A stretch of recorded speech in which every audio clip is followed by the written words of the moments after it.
Bloomberg News.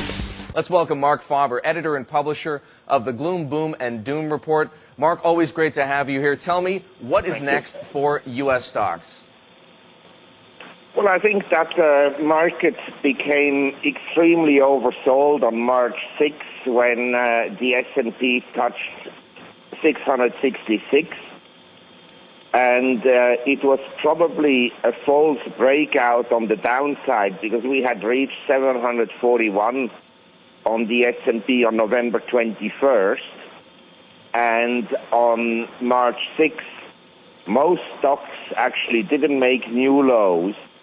And also sentiment had changed towards being extremely, and I have to stress, extremely negative. So the market, in my opinion, wanted to go up anyway. And we had a strong rally. We're up 23% from the lows.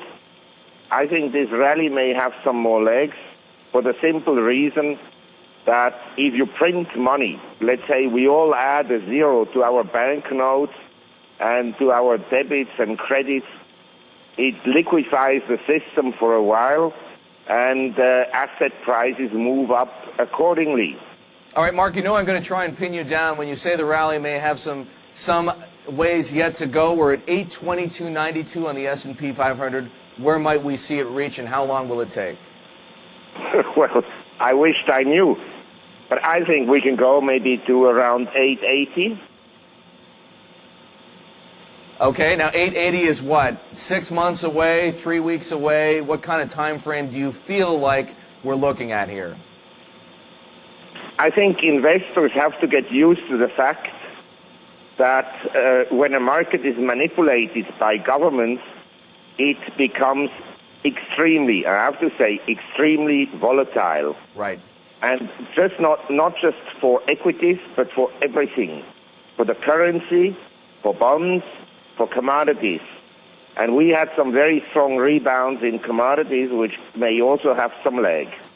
All right, so clearly a strong stomach is required. Let's talk about treasuries, though. Less than 4 weeks ago, one of the last conversations we had, you said to short treasuries. Now, I need not tell you, anybody who followed that advice has kind of been crushed by the Fed lately. Is it really advisable in this kind of market with the volatility that you predict to play chicken with the Fed at this point?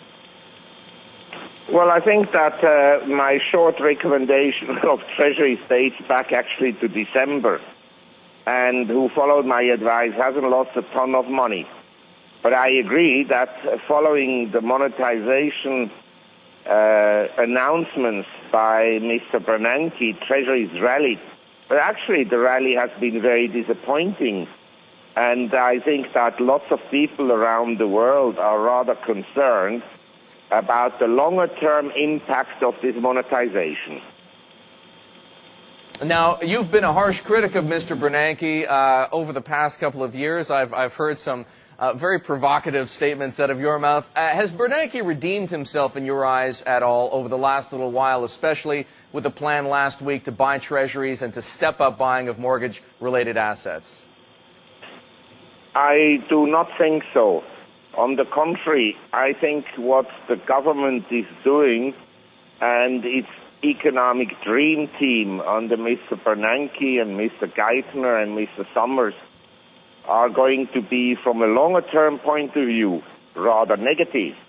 But you understand, I think we can all sit there and say it will all end in disaster. That I'm sure. But in the meantime, we can have big moves in markets. Right. As you know, Marc, there's a lively debate over Tim Geithner's plan between Nobel laureates, no less, Paul Krugman on one side, Michael Spence on the other. Where do you come down on this? Is Geithner doing the right thing by trying to get these toxic assets off bank balance sheets by effectively financing the purchases? We've got about 45 seconds. I think he's doing the right thing from a very short-term perspective. If you have cracks in your wall, then just put paint on it. It will hide them, and then you sell your house. But it won't solve the problems of the cracks. It's the next owner. And these are the children of the current taxpayer who will pay for it. Okay, Marc, I'm afraid we have to wrap it up there. That is Marc Faber, editor and publisher of the Gloom, Boom, and Doom Report, joining us from Thailand. Hear more Bloomberg News reports on the Bloomberg Terminal, at AV Go, on Bloomberg Television, and on Bloomberg Radio. Copyright Bloomberg LP.